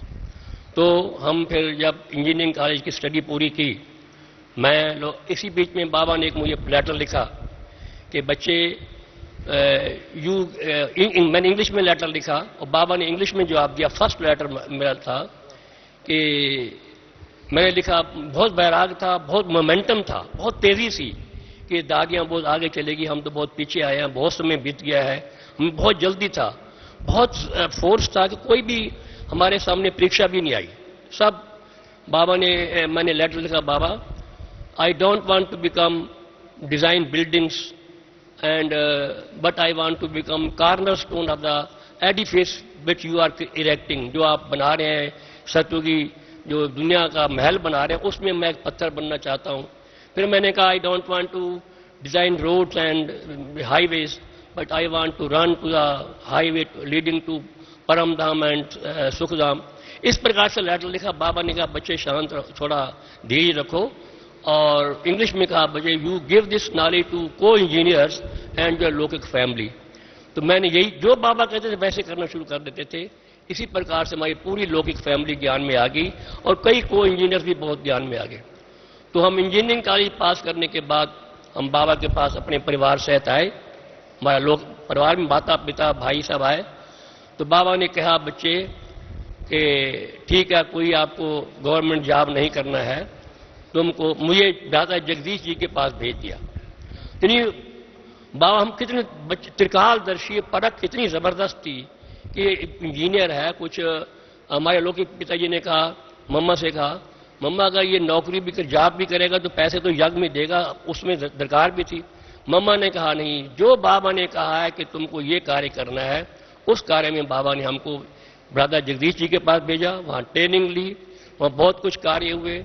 एक चित्रशाला बनी जिससे कि हजारों, जैसे पहले बताया, म्यूजियम, प्रदर्शनियां, एग्जीबिशन, कितनी चीजें बनी। तो हम ये सोचते हैं कि जो बाबा सब जानता है कि बच्चे से क्या कार्य लेना है। इस प्रकार से हमें जगदीश भाई के साथ रहने का मौका मिला, उनसे बहुत ट्रेनिंग मिली, उनसे बहुत कुछ सीखने का मौका मिला। तो 1984 में या 81 में हमको, जब ब्रदर जगदीश जी फॉरेन की सेवा में बहुत व्यस्त हो गए थे, तब हमको ये प्रिंटिंग का और ये संपादकीय का ये कार्य मिला। हम तब से इस कार्य में चलते आ रहे थे। और सबसे ये बात, पहले जो एक शब्द था कि गॉड हैज कम, वो अपनी नई दुनिया की स्थापना कर रहा है, हम सोचें मैं क्या कर रहा हूं। तो यही बार बार ख्याल आता था कि बाबा आया और सारी स्थापना हो ही जाएगी, किसी पे रुकने वाली नहीं है। हमको सोचना चाहिए कि हम क्या कर रहे हैं। इस प्रकार से हम इस कार्य में लग गए, इसमें प्रिंटिंग के कार्य में लग गए। पहले बीच में एग्जीबिशन बनी। मैं एक बाबा की बात का और बताता हूं, बाबा के जो बाबा ने वरदान दिया। हम फर्स्ट टाइम एक एग्जीबिशन चित्र ऑयल पेंटिंग के बना करके 20 चित्र बनवा करके मधुबन में हम आए, और बहुत छोटा सा कार्य था और फर्स्ट एग्जीबिशन थी जो पहले बॉम्बे में तैयार हुई थी। पहले उसका नया रूप से हम बनवा के लाए। हमने जो हिस्ट्री हॉल है मधुबन में वहां पर रखा। बाबा आकर उनको देखा, बहुत बाबा को अच्छा लगा। तो बाबा हमें अपने कमरे में गए, जो बाबा कमरा है, हमको बुलाया। हम नीचे बैठने लगे। बाबा ने कहा बच्चे नहीं बच्चे मेरे साथ बैठो, गद्दी पे बैठो। मुझे तो संकोच हुआ, इतना बड़ा बाबा, मैं छोटा सा बच्चा हूं, कैसे बैठूंगा। बाबा के महावाक्य थे, बच्चे जो बाप की गद्दी है वो बच्चों की गद्दी यहां भी और वहां भी। ये बात सुनकर इतना उमंग सा आया, इतना उल्लास हुआ कि देखो एक छोटे बच्चे ने एक छोटा सा कार्य किया, क्या बाबा ने वरदान दिया, बच्चे जो बाप की गद्दी है यहां भी और वहां भी, दोनों के मालिक बनने वाले हैं। तभी से और भी कई बाबा से बातें हुई। एक और बात बताता हूं कि बाबा हमेशा अपने कर्म से, दृष्टि से सेवा में वो करते थे। मुझे फर्स्ट टाइम मधुबन बाबा से मिलने आया, हम इंजीनियरिंग स्टूडेंट थे, कैमरा हाथ में था। बाबा 80 साल का बाबा, इतना टावरिंग पर्सनालिटी, वो क्रिकेट खेल रहे थे। मैंने बाबा को देख के, पहले भी मिला था दिल्ली में, देख के बड़ा आश्चर्य हुआ, इतने बुजुर्ग बाप जो है वो खेल रहे हैं क्रिकेट। मैंने फोटो लेने की कोशिश की, बाबा ने कहा नो, साफ कर दिया। मैं बाबा कह रहे तो नहीं मैं करूंगा।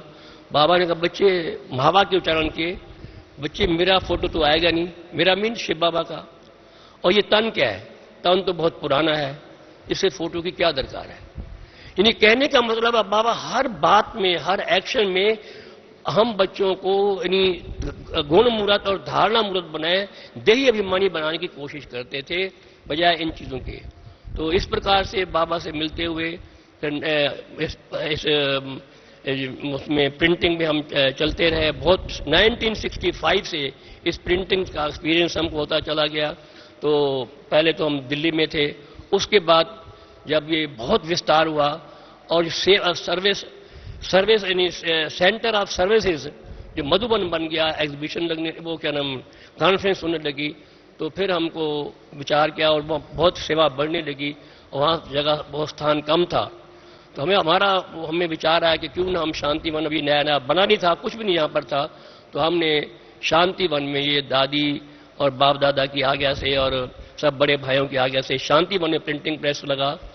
हम बताएं आपको, कोई भी, हम जब वहाँ से दिल्ली से आ रहे थे, लोग कहते थे ये प्रिंटिंग प्रेस 2, 4, 6 मास, 1 साल से ज़्यादा वहाँ चलने वाला नहीं है।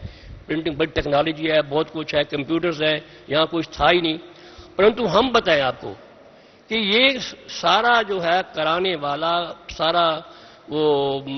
सारा जो कार्य हो रहा है स्वयं बाबा के और कोई करा ही नहीं सकता।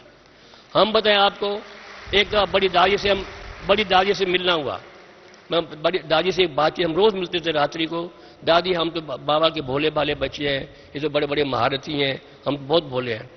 तो बाबा, वो दादी ने कहा, दादी 1 मिनट 1 सेकंड के लिए वेट किया, तो दादी कहती नहीं, तुम भोले नहीं हो, तुम बहुत ही वो हो, समझदार हो। मैंने कहा दादी कैसे, इतना बड़ा कारोबार तुम कैसे चला रहे हो? मैंने कहा वो तो बाबा चला रहा है। कहा यही तो समझदारी है कि ये कहना कि सब बाबा चला रहा है, तो वही तो समझदारी, इसी बात में समझदारी है। तो कहने का मतलब यह है कि अपने आप सारा कारोबार चल रहा है। हम ये और बताएं आपको, राजा जगदीश जी की तबीयत बहुत खराब हुई, लगता था कि अब चले जाएंगे। हम सभी को डर था, ये ज्ञान अमृत कौन लिखेगा, किताबें कौन लिखेगा, कैसे चलेगा, बहुत अंदर थोड़ा था खटका। लेकिन आप मानेंगे नहीं मानेंगे, कैसे बाबा ने एक हमारी बहन दे दी, यानी हूबहू इसी प्रकार से। अभी हमारी जो पहले हम जब जगदीश भाई थे 40,000 मैगजीन जाती थी, इस वक्त लगभग 2 लाख हमारी ज्ञान अमृत चाहती हैं। वो कैसे? मैं वही कह रहा हूं कि शिव बाबा ने ऐसा कोई साधन बना दिया, वो सारा कारोबार वास्तव में उससे भी ज्यादा बढ़िया तरीके चलता चला आ रहा है। और दूसरी बात यह है कि चाहे अज्ञानी है चाहे ज्ञानी है, सब इस कार्य में पूर्ण रीति से मददगार है। मैं अब एक और मिसाल देता हूं, इतनी बड़ी मशीनें हैं, रोज कुछ ना कुछ खराबी होती रहती है। हमें ऐसा एक मैकेनिक मिला है जो कहता है कि अगर आप मुझे पैसे दोगे मैं यहां पर नहीं आऊंगा। वो क्या करता है, आता है, मशीन ठीक करता है विदाउट एनी चार्जेस। कहता है मैं, भले वो ज्ञान नहीं सुनता है, लेकिन है भी मुस्लिम, लेकिन वो कहता है मैं कभी भी कुछ आपसे चार्ज नहीं करूंगा। इसी प्रकार से बड़े सुचारू रीति से सब चीज वृद्धि को पा रही है, हर एक चीज ठीक चल रही है, और स्वयं बाबा जो है ये सारा कार्य करा रहा है, हमारे बस की बात नहीं है। ओम शांति। धन्यवाद। आतम भाई, जब ये दिव्या बहन आतम भाई को इस पैनल डिस्कशन के लिए निमंत्रण दे रहे थे, तो भाई साहब कह रहे थे बहन जी आप मुझे क्यों इसके लिए निमंत्रण दे रहे हैं, मैं तो बहुत कम बोलता हूं। पर अभी हम देख रहे थे आप तो बहुत अच्छा बोलते हैं। बहुत सुंदर अनुभव हमारे बीच रख रहे थे। शुक्रिया आतम भाई। अगले प्रश्न के लिए मैं अशोक भाई को कहूंगी। ये सवाल उषा बहन जी के लिए है। आप अपने लौकिक एवं अलौकिक जीवन का बैलेंस कैसे रखते हैं?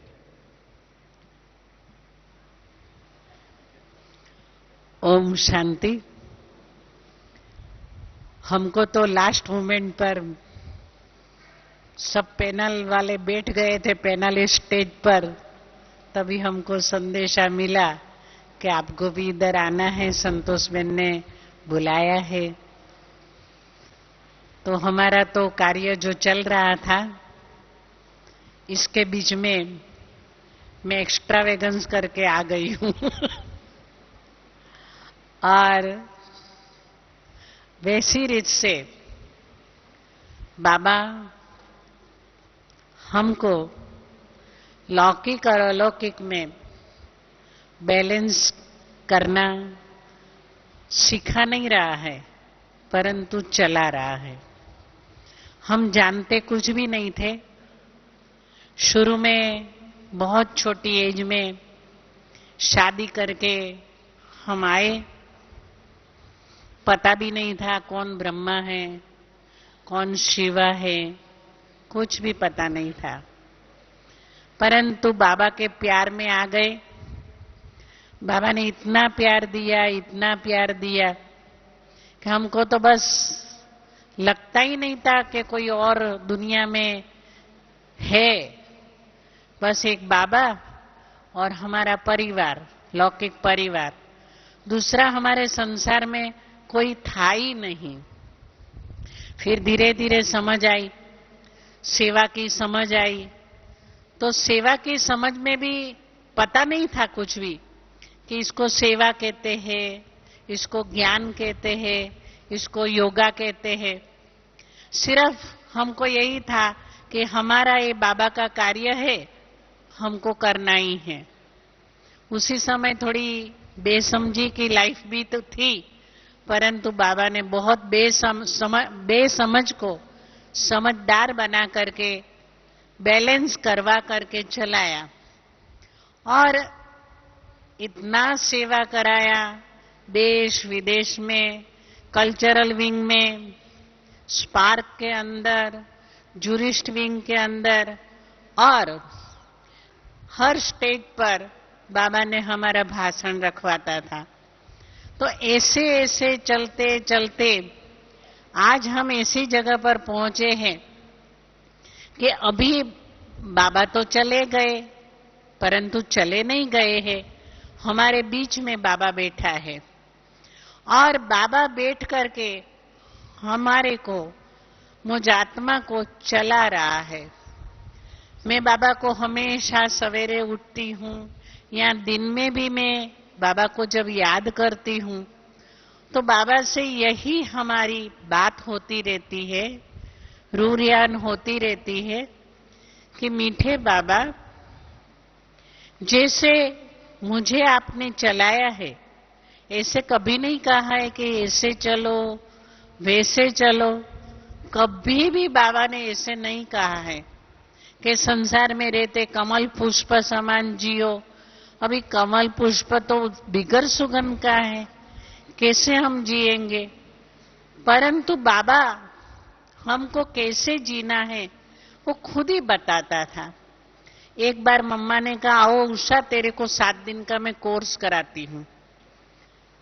मुझे तो पता ही नहीं था कि 7 दिन का कोर्स क्या होता है और मैंने किया भी नहीं था। तो मम्मा 7 दिन का कोर्स कराने के लिए मेरे को बैठी।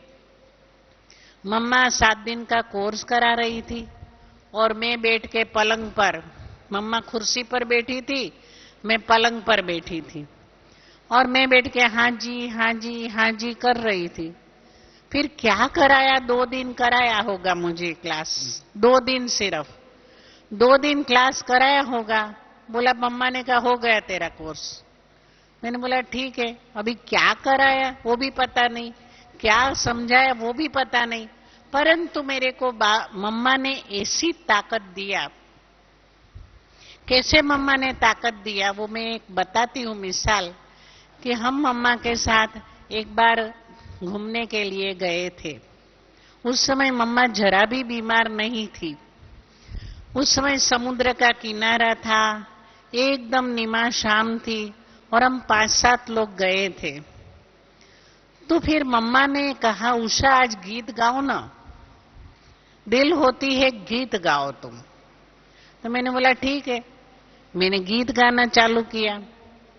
गीत गाना चालू किया तो उस समय मेरे को इतना इमोशनली, मैं ऐसी इमोशन में आ गई कि बहुत जैसे एक प्यार में बाबा के साथ में एक रस अनुभव करने लगी। और मैंने अनुभव किया कि बहुत एनर्जी मेरे अंदर आ रही है। So much energy came within me. और मैं एकदम मम्मा की गोद में चली गई तो मम्मा ने मेरे सिर पर हाथ रखा। ऐसा मुझे अनुभव हुआ कि जो इमोशनली मैं एकदम इमोशन में आ गई थी, तो मैंने देखा कि मम्मा का शीतल हाथ मेरे सिर पर रखने से मुझे ऐसा सुंदर अनुभव हुआ कि एकदम में शीतलता को मैं जैसे अनुभव कर रही हूं। तो ऐसे कई अनुभव आज मैं आपको अनुभव की दुनिया में ले चलूं तो बहुत अनुभव की खान है। ज्ञान को जो हम युक्ति युक्त रीति से तर्क विधि से लॉजिकली हम जनता को सामने रिप्रेजेंट करते हैं बहुत अच्छी रीत से, साइकोलॉजिकल वे, सोशल वे से, पॉलिटिकल वे से, कई रीति से हम पॉइंट्स निकाल करके दुनिया के सामने हम ये प्रस्तुत करते हैं।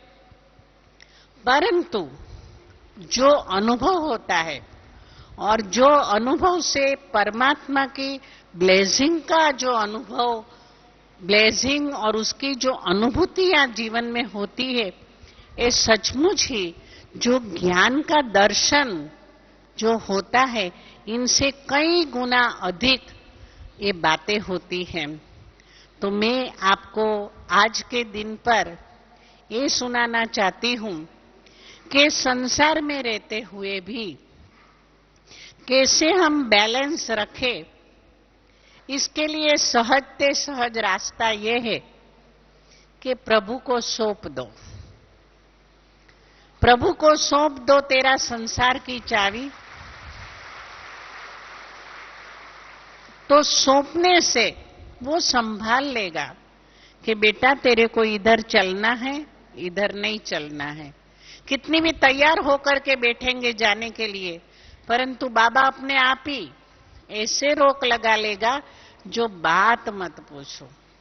तो ऐसी रीत से परमात्मा को अपने संसार की जीवा डोरी को सौंप देने से दूसरा विचार न आवे।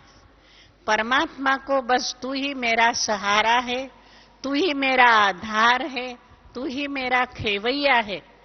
तो वो इतनी श्रेष्ठ तरीके से इतना सुंदर जीवन हमारा बनाता है जो मैं किन शब्दों में वर्णन करूं। आज मैं जानती हूं कि संसार में रहते हुए मैं जो आपको मैं अपनी बातें सुना करके ऐसा कोई बड़ी बात कर नहीं बताना चाहती हूं, परंतु संसार में रहते हुए एक हाउसवाइफ बन करके, though I am a learned, I am graduate, but in that way कि कैसे दादी ने, बड़ी दादी ने, कैसे बाबा ने, कैसे मम्मा ने हमको पूरा ब्रह्मा कुमारी का शुरू से लेकर के पहले दिन से लेकर के ब्रह्मा कुमारी कैसे होती है, वैसा उसका क्या पार्ट होता है, उसके जीवन में क्या होता है, सब हमको पूरा प्रैक्टिकल में बताया। जो हर कार्य में कोई भी मीटिंग होगी, कोई भी काम होगा, ये संस्था का कितना भारी रूप से कार्य चलता है, कितनी सेवाएं होती है, परंतु सब में बाबा ने और दादी ने हमको शामिल कर दिया। और शामिल इतना नहीं परंतु एक्टिवेट किया, प्रैक्टिकल एक्टिव पार्ट में प्ले करवाया। और संसार में भी हम जानते हैं कि संसार में कई बातें होती है। हमारे बहुत नजदीक के रिलेशंस थे, तो उसने बोला कि शांता माता ने, माना हमारी लौकिक में जो सास होती है, शांता माता ने रमेश और उषा का पूरा संसार को बिगाड़ दिया और ऐसा करके पूरा वायुमंडल फैला दिया। बोला तो सही, परंतु हमने देखा कि हम जिस ढंग से जीते रहे वैसे ही जीते रहे। पहले से ही हमने कभी खाना नहीं खाया। जो खाना अन्न शुद्धि होती है, बाबा ने जो अन्न शुद्धि सिखाई है, कितनी भारी उसकी श्रेष्ठ तरीके की उसकी क्या परिणाम है, अगर भाई लोग समझे तो सत्य हकीकत में ये बताती हूं कि रमेश जी को एक बार इसके नजदीक के, एकदम नजदीक के क्लोज रिलेटिव ने एकदम जिद पकड़ा कि आप हमारे घर में भोजन करोगे तब हम तुम्हारे घर में आएंगे। बहन के पति ने दादी प्रकाशमणि के पास भी पहुंचा कि रमेश जी को आप समझाओ। दादी ने कहा कि राइट बात है रमेश जी, ये जो कहता है वैसा करो। देखिए, ये जो कहता है वैसे करो, आपको खाना चाहिए सब तरफ, ये जो इसके घर में आप खाओ। रमेश जी ने कहा मैं जानता हूं कि मुझे क्या करना है। उन्होंने जाकर के उन्होंने कहा मैं उसी रिलेटिव को मैं समझा दूंगा, दादी आप छोड़िए। वो रिलेटिव को बुलाया, उसको समझाया कि मैं क्यों नहीं खाता हूं। उन्होंने कभी भी, जैसे दादा विश्व किशोर था, कभी भी किसी के घर में, किसी के सेंटर पर भी नहीं खाया। वैसी रीत से रमेश जी ने भी वैसी रीत से इतनी श्रेष्ठतम धारणा करके बताई कि क्यों मैं नहीं खाता हूं। आप नहीं जानते हो कि पुरुष लोगों के क्या होता है। सपन में भी मेरी शुद्धता रहे, स्वप्न में भी मैं जरा भी अशुद्ध संकल्प मेरी बुद्धि में नहीं आवे, इसके लिए मेरा ये साधना चल रही है। तो ये बातें, ऐसी छोटी छोटी बातें कितनी जीवन के अंदर अपने को आगे बढ़ाती है। अन्न शुद्धि, पवित्रता की धारणा, ये सब बातें भले सहज रीति से जीवन में आ गई है, परंतु लौकिक में रहते हुए अलौकिक कार्य करना कितना एक पेचीली बात है, पेचीली बात है। क्यों कि जो नहीं समझने वाले लौकिक भी और जो नहीं समझने वाले अलौकिक लोग भी ग्लानि काफी करते हैं, काफी बातें बोलते भी हैं, परंतु जब हमने विजय प्राप्त कर लिया है ये सर्व धारणाओं के ऊपर कि ये सब बातों पर कैसे धारणाओं पर विजय प्राप्त करनी है, इसके लिए मैं समझती हूं कि बाबा का और बड़ी दादी का और मम्मा का हम बहुत शुक्रगुजार है कि इसके वजह से जो इन्होंने शक्ति दिया, हमको समझ दिया और चलाया, जिस वजह से हम चल रहे हैं। और दूसरी बात यह है कि यह संसार में चलते तो है, आज कई बातें आती हैं, आर्थिक समस्या आती है, परिस्थितियां आती है, कई किस्म की एग्जाम्स आती है। मैं आपको इसीलिए अनुभव मेरा सुनाती हूं कि दादी जानकी ने मुझे खास बताया है कि आप अपना अनुभव सारी सभा को लौकिक अलौकिक में सुनाओ। तो जब जब मुझे मौका मिलता है तब मैं शॉर्ट में ये बात में समझाती हूं। तो जब भी कोई बीमारी आती है तो उसके अंदर कैसे विजय प्राप्त करना होता है वो मैंने गुलजार दादी से और जानकी दादी से सुना है और जीवन में धारण किया है। तो इन्होंने मुझे दो बातें बताई कि उषा, आपने विकारों पर विजय तो सब प्राप्त करते ही है, इसी ढंग से विकारों पर तो विजय जरूर प्राप्त करना ही है, परंतु साथ में प्रकृति ऊपर भी विजय प्राप्त जरूर करो। तो मैं तो समझा ही नहीं बात को।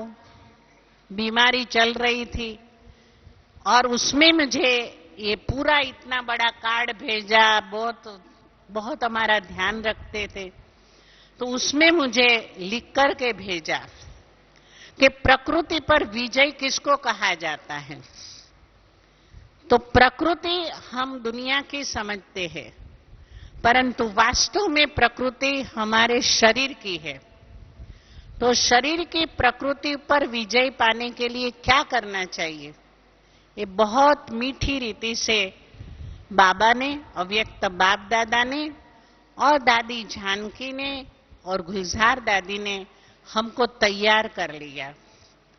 तो मैंने कहा, बाबा मैं तो ये सब बातें जानती ही नहीं हूं। बाबा आपने ही शुरू से हमको चला दिया है, तो वैसी रीत से मैंने आपको अपन को सौंप दिया है, जैसे चलाना चाहो वैसे चला दो। तो ऐसे मीठी मीठी रूह रिहान प्यारे बाबा से चलती रही और उसमें आप देखते होंगे कि अभी तक तो विजय प्राप्त किया है।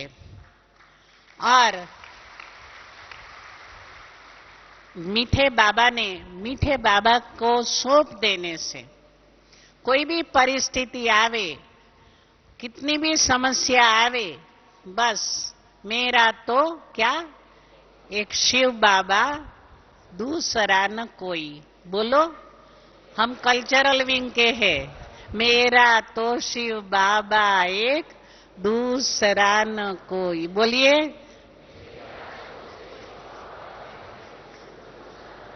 दुनिया है पराई, परायों से क्या मोह।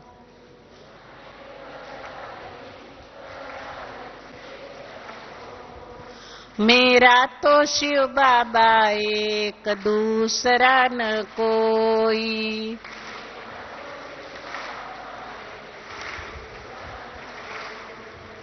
दुनिया है पराई, परायों से क्या मोह।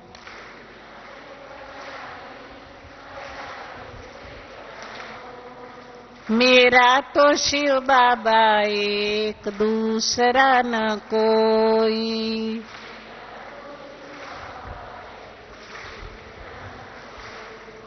ओम शांति। शुक्रिया, शुक्रिया उषा बहन। बहुत सुंदर संतुलित जीवन का आधार आपने हमारे समक्ष रखा। एक बहुत सुंदर प्रश्न जो सभा में से एक भाई ने संतोष दीदी के लिए खास रखा है। दीदी, भाई पूछना चाहते हैं कि बाबा हमेशा मुरलियों में कहते हैं कि दिल खुश मिठाई बांटते रहो। तो भाई कहते हैं कि मैं भी बांटना चाहता हूं पर बनाना नहीं आती है। तो आज वह दिल खुश मिठाई बनाने की विधि पूछ रही कि उसमें शुगर कौन सी डालें, उसमें घी कौन सा डालें, उसमें खोया मावा कौन सा डालें। तो कृपया ये विधि आप बताइए तो हम भी बना लेंगे।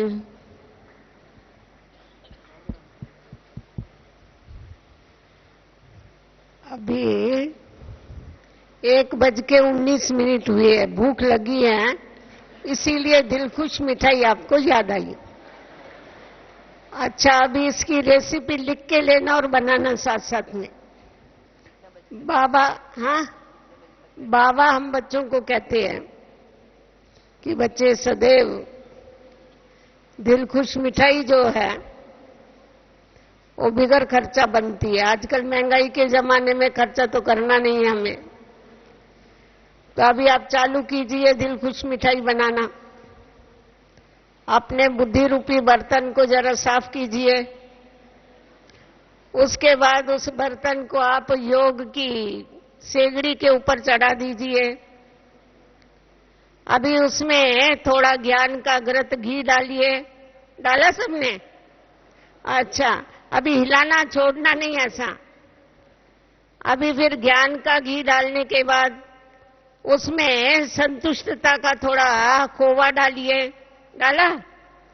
उसके बाद उसमें फिर दिल खुशी रूपी उसमें थोड़ा इसेंस डालिए और अभी उसको हिला करके नीचे उतार करके उसकी चक्की बना के खुद भी खाइए, औरों को भी खिलाइए। ओम शांति।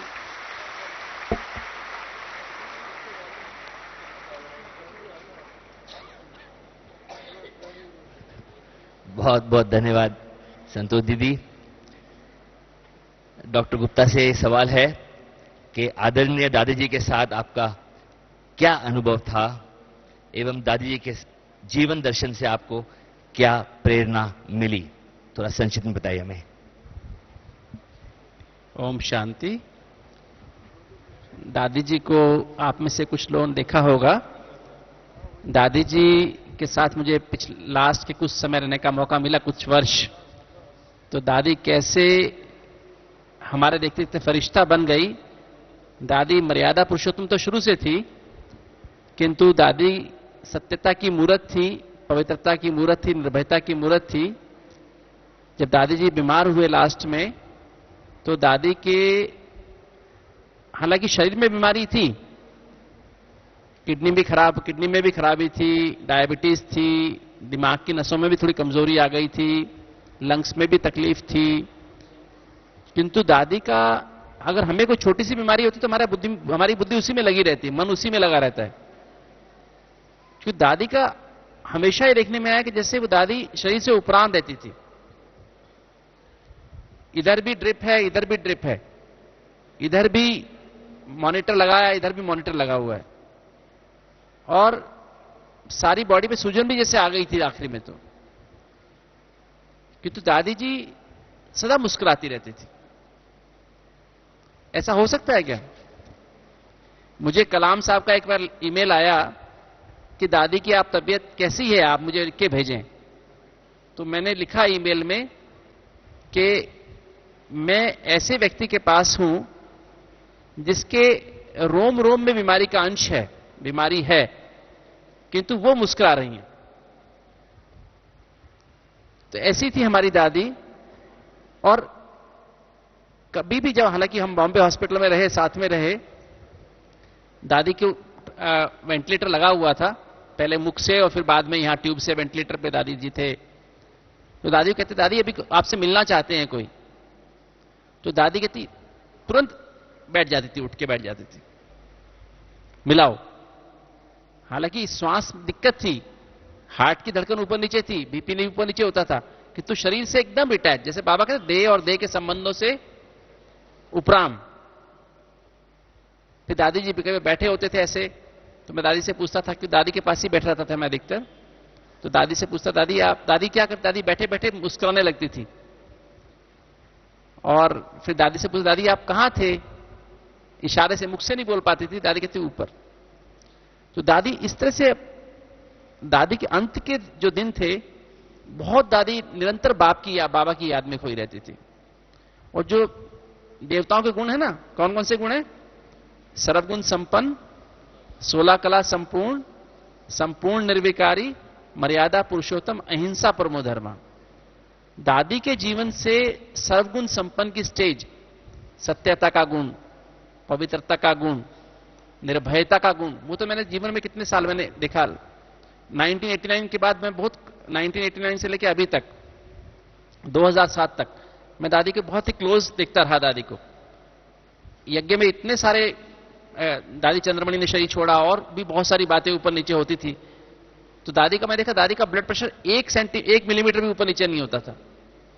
मैं उसी टाइम दादी का बीपी देखता था कि दादी मैं देखूं जरा आपका, कभी भी जरा भी कुछ उनकी स्थिति पे प्रभाव पड़े, मन पे प्रभाव पड़े, जरा भी प्रभाव नहीं पड़ता। निर्भयता, देवी जैसे निर्भयता की देवी थी, अंतर्मुखता, एकांतवासी है ना, एकाग्रता की मूर्त, एक नामी, हर बात में बाबा बाबा बाबा, बस हर बात में पक्का था उनके अंदर। सरलता की मूर्त, सम्मान में लेकर सबको सम्मान देना, मधुरता की मूर्त, निर्माणता की मूर्त, दृढ़ता की मूर्त। जो कार्य करना है, दादी का सिद्धि स्वरूप था। दादी जब भी क्लास में आती थी कि आज सारे, दादी के मन में आज संकल्प आ रहा है कि दादी गांव गांव में सेवा करो, तो गांव गांव में सेवा हो गई। दादी के मन में संकल्प आया कि 1-1 लाख के प्रोग्राम करो, तो सारे, सबको बड़ा मुश्किल लगा, 1 लाख का प्रोग्राम कैसे होगा, कहां से पैसे आएंगे, कैसे होगा। तो देखो तो सारे भारत में ही 1-1 लाख के प्रोग्राम हो गए। तो दादी की जो स्थिति थी, संतुष्ट, सदा हर्षित मुख।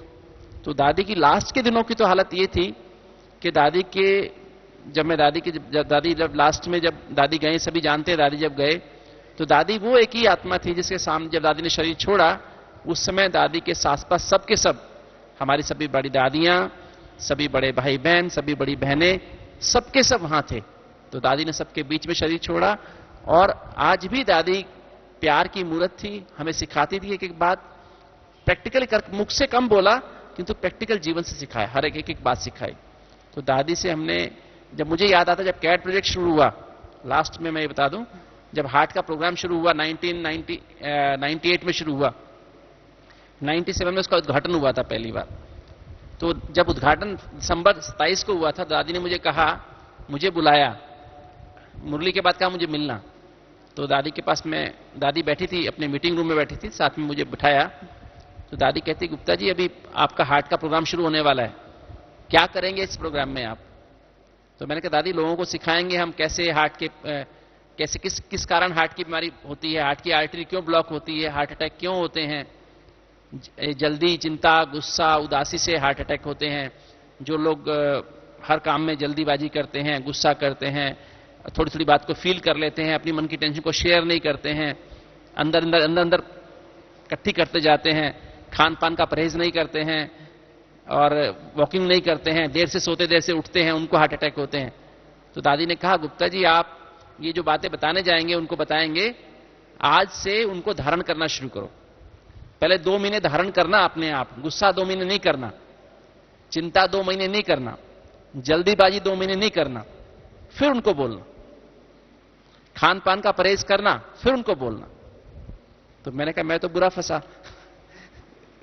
तो सचमुच में दादी ने हमें, फिर मैंने किया खुद, और फिर दादी ने नाम रखा दिलवाले, जो हार्ट पेशेंट्स को हम दिलवाले कहते हैं ना, तो दिलवाले नाम दादी ने रखा। फिर दादी ने सिखाया उन पेशेंट्स को कि पेशेंस रखोगे तो पेशेंट नहीं बनोगे। पेशेंस शब्द से ही पेशेंट शब्द आया है, जो आदमी पेशेंस नहीं रखता वो पेशेंट बन ही जाता है। तो ऐसा हमारी दादी ने प्रैक्टिकली हम लोगों को जीवन में सिखाया। ओम शांति। एक दिलवाला यहां बैठा है, राजेंद्र देवड़ा जी बैठे क्या? देवड़ा जी, राजेंद्र देवड़ा नहीं बैठे? ओम शांति। शुक्रिया सतीश भाई। समय की सीमा को देखते हुए आज का ये सत्र हम यहां ही समाप्त करते हैं। हमारे अनुभवी और तपस्वी आत्माओं ने अपने चिंतन बिंदु और विचार बिंदुओं से हम सभी को लाभान्वित किया, अपना अमूल्य समय हम सभी को दिया। हम सभी उनके बहुत बहुत आभारी हैं। एक बार हम तालियों के द्वारा उनका धन्यवाद करेंगे। और ऐसे तपस्वी अनुभवी आत्माओं के लिए हमारे अशोक भाई मोहनानी कुछ 4 लाइनें कहना चाहते हैं। कहा जाता है कि चाहत को कहते हैं या अल्लाह, खूबसूरती को कहते हैं माशा अल्लाह, विश्वास को कहते हैं इंशाअल्लाह, और आप जैसे अनुभवी आत्माओं को कहते हैं सुभान अल्लाह, सुभान अल्लाह। सभी का हम पुनः आभार व्यक्त करते हैं। और अभी हम 2 मिनट बाबा की याद में बैठेंगे, सत्र पूरा होगा, लेकिन डायमंड हॉल के जो सेवाधारी हैं वो यहां ही रुकेंगे। ओम शांति। 2 मिनट हम बाबा की याद में बैठेंगे।